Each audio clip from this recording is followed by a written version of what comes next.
Why in the world would all these teams all of a sudden make it known in the hours after this happens that they're not interested in adding a quarterback, they're not interested in Lamar Jackson? It stinks. It really does. Hey there, welcome back to About That. So this is a big week in the NFL. The league's official negotiation and free agency period is underway. And that means that some big players might have new teams to call home next year. And there's one player in particular who's making headlines: Lamar Jackson. He's the quarterback for the Baltimore Ravens. Possession, 1st and 10 from the Miami 47-yard line. Jackson over the middle, caught by Hollywood Brown. See you later, Hollywood to the house. Mark Ingram. Oh, the fake to Ingram, the keeper by Jackson. Jackson with running room. Okay, so I don't know a whole lot about football, but I do know this guy is good. Like, he is really good. He's the league's second ever unanimously voted MVP. One of the best QBs in the league is available, and multiple teams actually need a QB. Plus, he's only 26.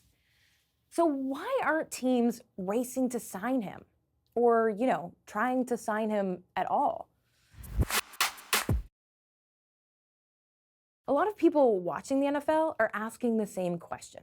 Take a look at this. Why are all of these teams so publicly out on Lamar Jackson, an MVP winner in his prime at the most important position in the entire NFL? What am I missing here? This Lamar Jackson situation needs to get more attention. Teams would rather lose or employ worse players than pay a former MVP in his prime. So if you're like me, you might not know who some of these people we're quoting in these tweets are, but they're all guys who have spent years playing in the NFL. These aren't just nobodies. These are recognized people in the football world, and they're kind of raising their eyebrows, thinking, what's going on? Let's just analyze the facts for what they are. Here's this superstar player who never becomes available, and all it's going to cost you is 2 first-round picks, and then you figure out a contract with him, or in this case, you have to submit the contract first. And teams could not possibly let the world know they weren't interested fast enough. It was like a race, a mad dash. Was it the Falcons? Was it the Panthers? Was it the Raiders? Was it the Dolphins? Who could tell the world more quickly than the others that they weren't interested in Lamar Jackson? Some people are suggesting there's collusion happening between teams in the NFL to not sign him. And while that's something that's hard to prove, it wouldn't be the first time there's been allegations of collusion within the league. You probably remember in 2016, Colin Kaepernick started kneeling during the national anthem as a way to protest against racial injustice and police brutality. Colin Kaepernick's protest against racial injustice seems to be gaining traction. The San Francisco 49ers quarterback knelt during the national anthem at the Niners LA Rams game on Monday night. Teammate Eric Reed joined him, and players on both teams raised fists in solidarity. Now, at the time, he'd been the starting quarterback for the San Francisco 49ers. And when he was playing for them, they made the Super Bowl and they had multiple playoff appearances. But the kneeling was really controversial. While a lot of people supported what Kaepernick was doing, a lot also disagreed with it and took offense. Kaepernick left the 49ers in that offseason. But in 2017, he filed a grievance against the NFL, claiming that teams were colluding to keep him out of the league because of his political beliefs and actions. In 2019, Kaepernick reached a settlement agreement with the league, but he still hasn't played in the NFL since then. And even more recently, just last year, actually, the NFL Players Association filed a collusion claim against the league, suggesting that teams were colluding to not give certain players guaranteed contracts. For context, the NFL is the only major pro sports league that does not guarantee player contracts as a base standard. And this brings us back to Lamar Jackson.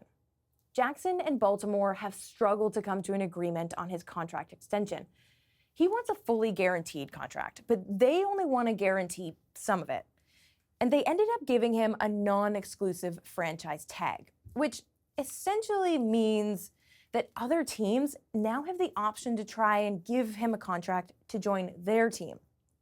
And this concept isn't new, but here's where things get a little weird, or at least that's, what a lot of people in the football world are saying.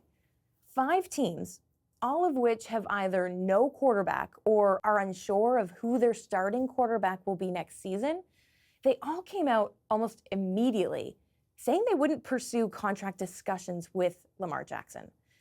And that's not normal. So now Donnovan Bennett, our friend for all things sports related, is here to really help me understand why this is just so controversial. Thanks for being here. Thanks for having me, Lauren. Yeah. Okay, so let's get right to it. Are NFL teams colluding? Like, what's going on here? I can't for sure prove that it's collusion, but Right. like common sense tells you that it's collusion. Never before have we had a player this good, MVP, not that long ago, 2019, still 26, still very young at any position, specifically quarterback, who's been available in the open market. And not only are teams not interested, they're publicly declaring they're not interested. A bunch of teams who need quarterbacks, a bunch of teams who were interested in a quarterback a year ago when Deshaun Watson, quarterback who's not as good, but who had 24 credible sexual harassment and assault claims against him, not found guilty in the criminal court, but was suspended for 2/3 of the year and settled civilly. So we've seen what the market looks like for a quarterback like this. Right. Deshaun Watson got $230 million guaranteed. Lamar Jackson is saying, I play in the same division. I have been better morally in terms of being an NFL player in our code of conduct, and I've been a better player. I deserve that as the floor, not the ceiling. I think that's where the sticking point is. So what's going on then? Why aren't teams stepping up to take him? It's a great question. I think there's a couple things. I think one is that the 31 other owners, other than the Cleveland Browns, who gave Deshaun Watson that guaranteed contract, are upset that the Cleveland Browns gave Deshaun Watson that guaranteed contract because they don't want to set the precedent that we're going to start to give players guaranteed deals. We all are looking at Lamar Jackson, and we all know that Lamar wants what Deshaun Watson got. True. The Cleveland Browns gave Deshaun Watson a fully guaranteed contract. Nobody in the NFL has what Deshaun Watson has. And no owner in the NFL wants to give any player what Deshaun Watson has. So now we're having a referendum of this conversation as to why in major pro sports is football, the one that is the most dangerous, the only one where your guaranteed contract isn't a given.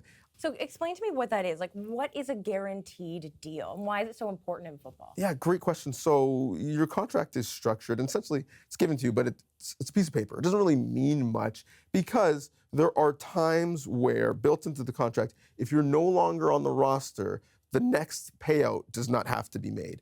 The owners don't want to guarantee that money because they don't want to put it in escrow.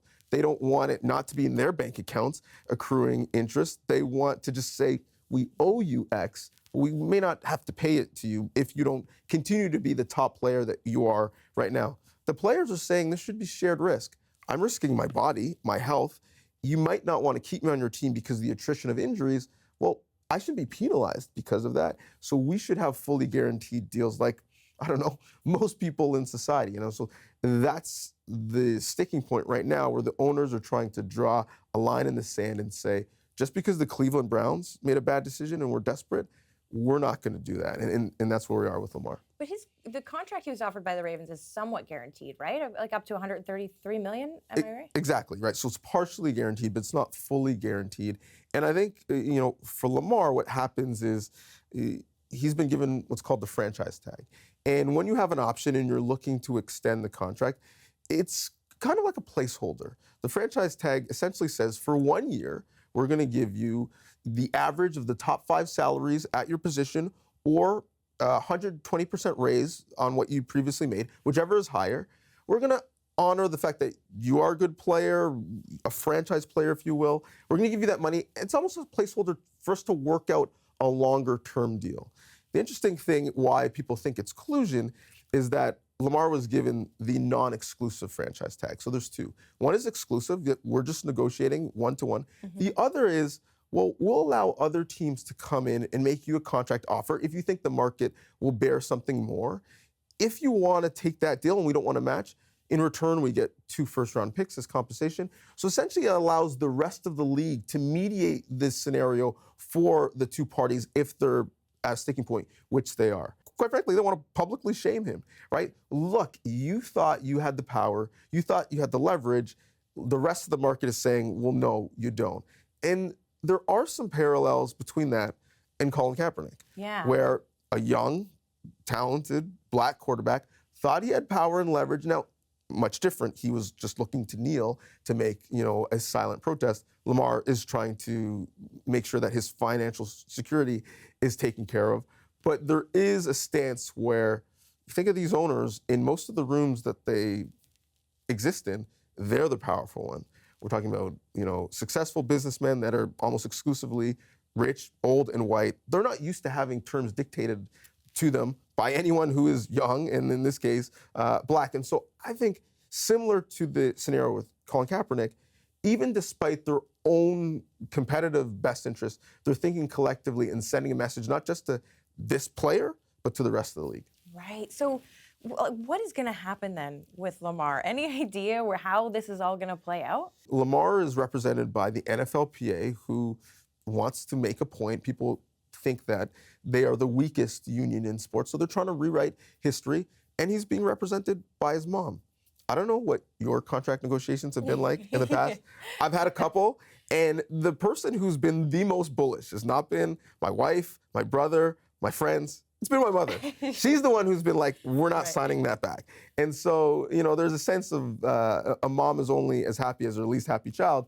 I don't think there's any way Lamar is going to take less than what some other quarterbacks are playing for right now, and certainly less than what Deshaun Watson got, given his track record and his history. So I think we're at a bit of a stalemate, a game of chicken. And I'm not sure if the NFL owners collectively are going to flinch, but I'm quite sure at this point, Lamar Jackson doesn't seem like he's going to flinch. Wow, interesting. Donnovan, Bennett, thanks so much. We'll be watching. Yeah, so will I. Thank you.